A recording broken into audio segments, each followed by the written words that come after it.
At exactly 2:17 a.m., the forest made a sound it was never supposed to make. It wasn't an animal. It wasn't the wind. It sounded like someone breathing slowly, patiently. Ethan Miller stopped walking. His flashlight flickered, casting broken shadows across the massive trees towering above him. Every tree looked the same now, tall, ancient, and too close together. The trail he had been following for hours was gone. No signs, no path, no stars in the sky, just trees. Ethan checked his GPS again. No signal. That's impossible, he whispered. This forest was supposed to be mapped, studied, safe. He was here for a wildlife research project. 3 days of camera placements and soil samples. That's it. No risks. No legends. At least, that's what he thought. Then he noticed something strange. The forest was quiet. No insects. No birds. No movement. Even at night, forests breathe with life. This one felt like it was holding its breath. Ethan turned slowly, scanning the darkness. That's when he saw it. A wooden sign, half buried in moss, nailed to a tree that looked older than time itself. The letters were carved deep, uneven, desperate. Do not answer if you hear your name. Ethan laughed nervously. Okay, not funny, he muttered. Some local prank. Still, his hand trembled as he touched the sign. The wood was warm, too warm. He pulled his hand back instantly. That's when, Ethan, the voice came from behind him. Clear, familiar. His blood ran cold. It sounded exactly like his own voice. Slowly, impossibly slowly, Ethan turned around. Nothing, just trees. His heart pounded so hard it hurt. I'm imagining things, he said out loud. Stress, lack of sleep. He took one step forward. The ground shifted beneath his feet. Roots rose from the soil like fingers, wrapping around his boot, not tight enough to trap him, just enough to let him feel them. Ethan jumped back, ripping his foot free. What the hell is this place? Then the voice came again, closer this time. Ethan, why did you stop? His stomach dropped. This time, the voice wasn't behind him. It was right beside him. He swung the flashlight toward the sound and froze. Standing between the trees was a man. Same height, same jacket, same face, same terrified eyes. It was him. The double smiled slowly. You finally made it, it said.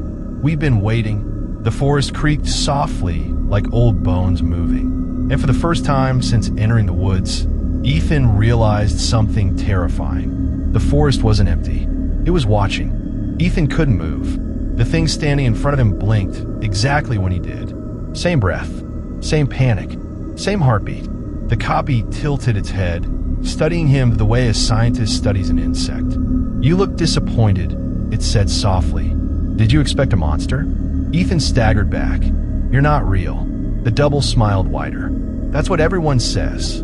The flashlight beam flickered, and for a split second, the thing's face glitched, its skin stretched too tight, its eyes slightly too far apart, like a mistake that tried to fix itself. It was normal again. Ethan turned and ran. Branches clawed at his arms. Roots twisted beneath his feet, changing shape as he stepped.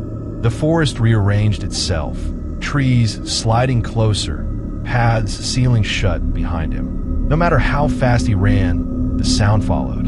Footsteps, not behind him, beside him, matching his pace perfectly. Why are you running? The voice asked calmly. You walked into us.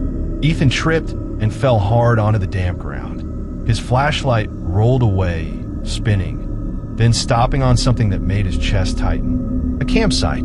Old, decayed. 3 tents, collapsed and eaten by moss. Rusted cookware. A broken radio half buried in leaves. And bones. Human bones. Neatly arranged.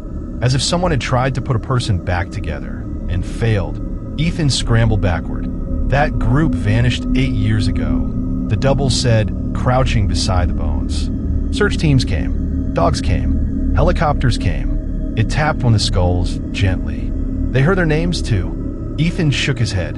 You're lying. The thing picked up a cracked ID badge and tossed it at him. U.S. Forest Service. A name scratched into the plastic. Mark Rivera.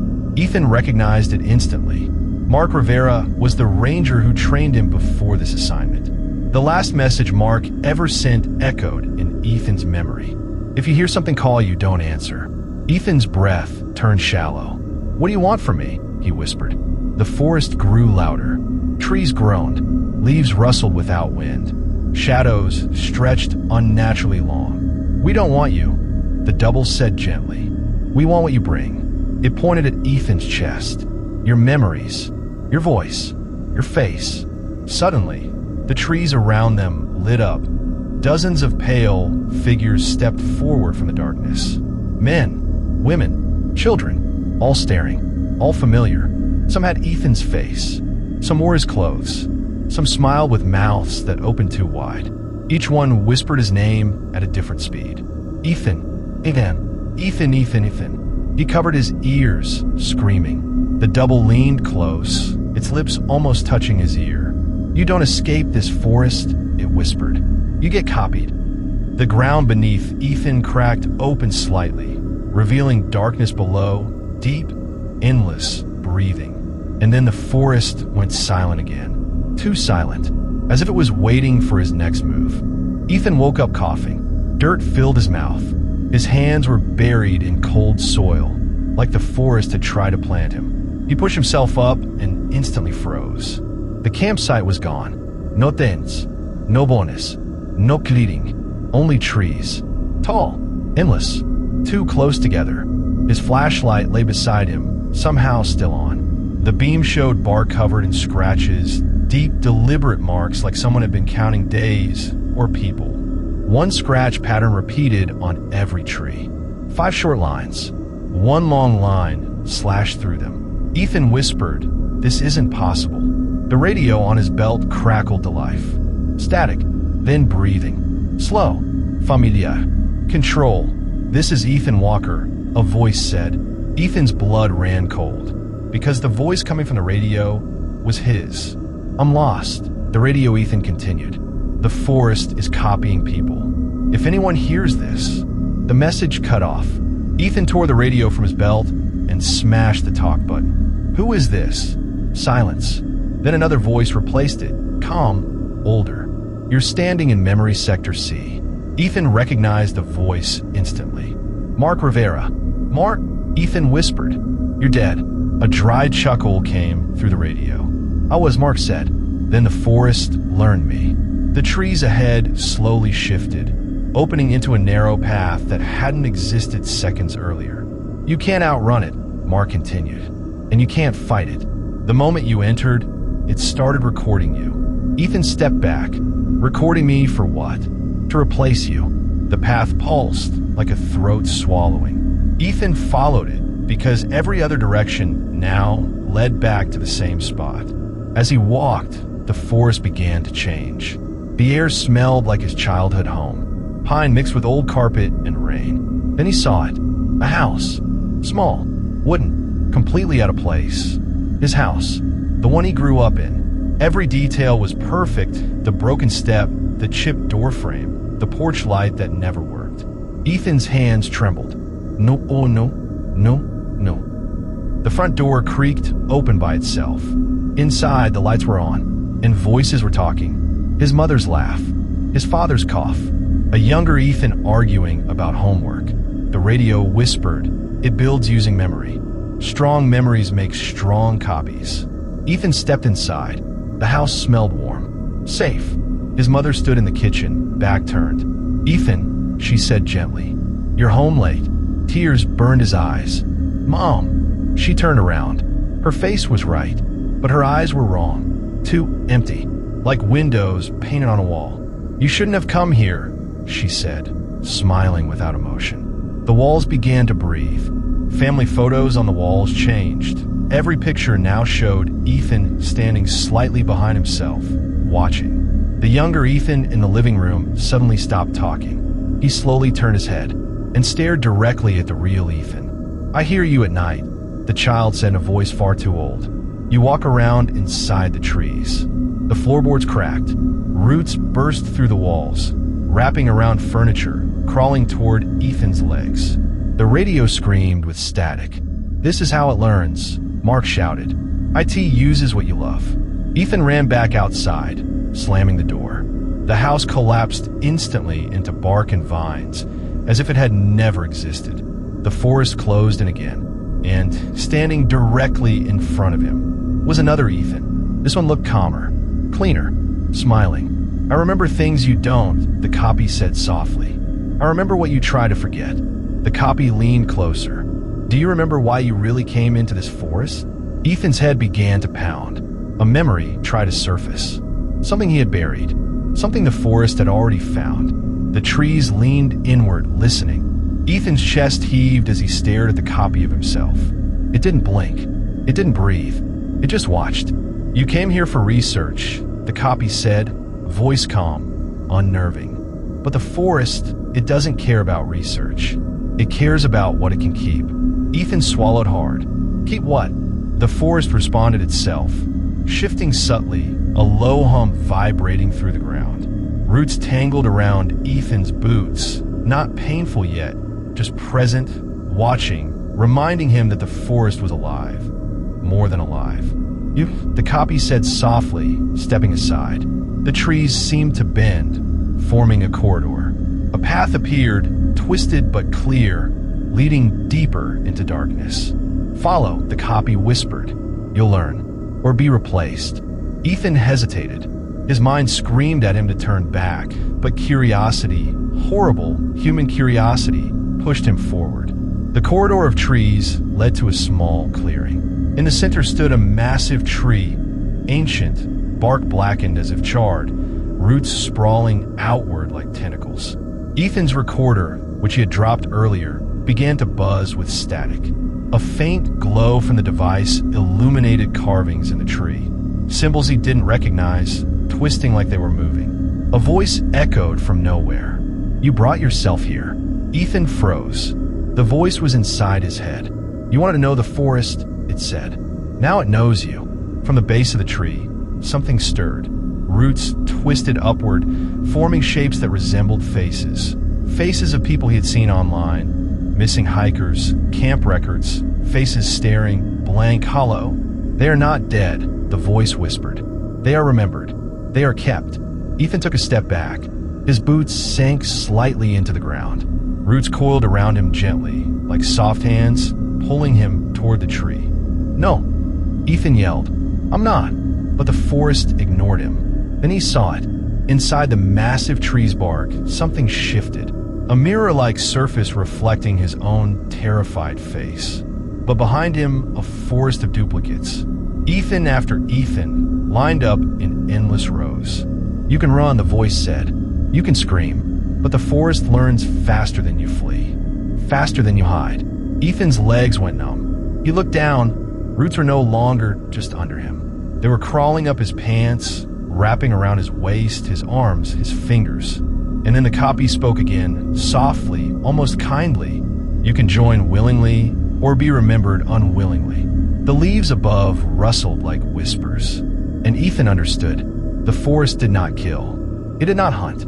It copied, slowly, perfectly, remembering every detail until the real thing could no longer escape. Ethan screamed and kicked. The roots tightened but didn't crush. They weren't violent yet. They were patient, waiting for him to stop fighting. Suddenly, a faint light appeared at the edge of the clearing, a narrow opening in the trees. Freedom? Ethan lunged toward it, feeling the roots resist, pulling him back. "Run," the copy whispered, "or stay and join us." Ethan's hands clawed at the earth, his body straining. For the first time, the forest seemed hesitant, curious. A subtle pull backward, a tug at his mind, trying to see if he would fight. He broke free, just barely.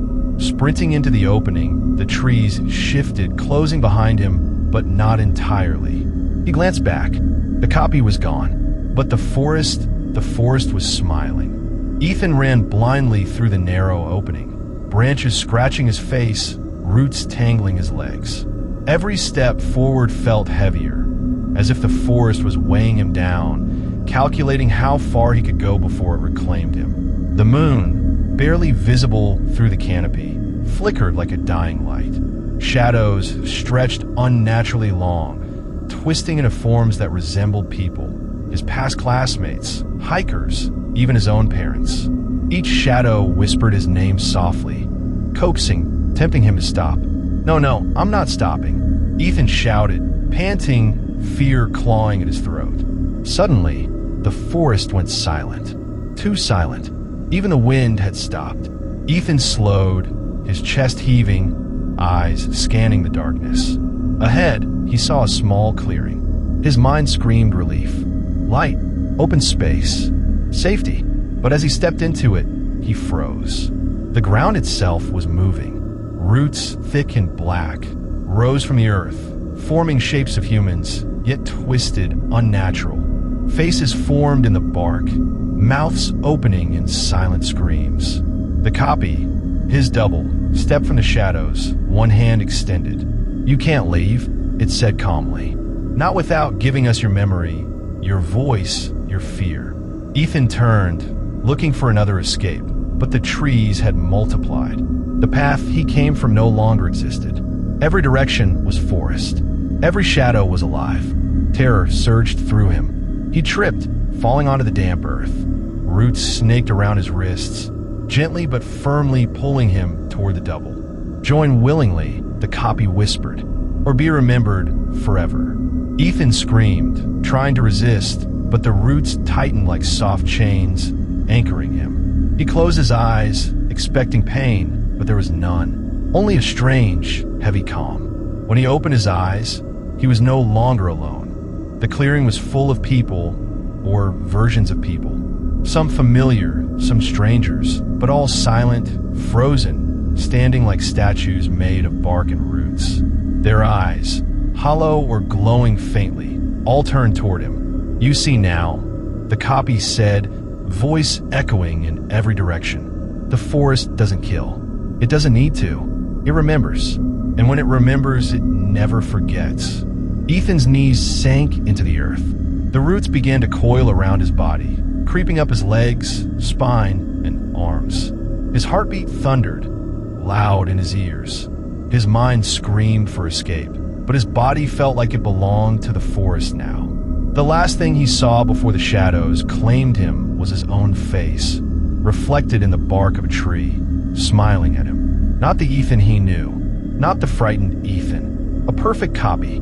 The double stepped aside, fading into the dark trees.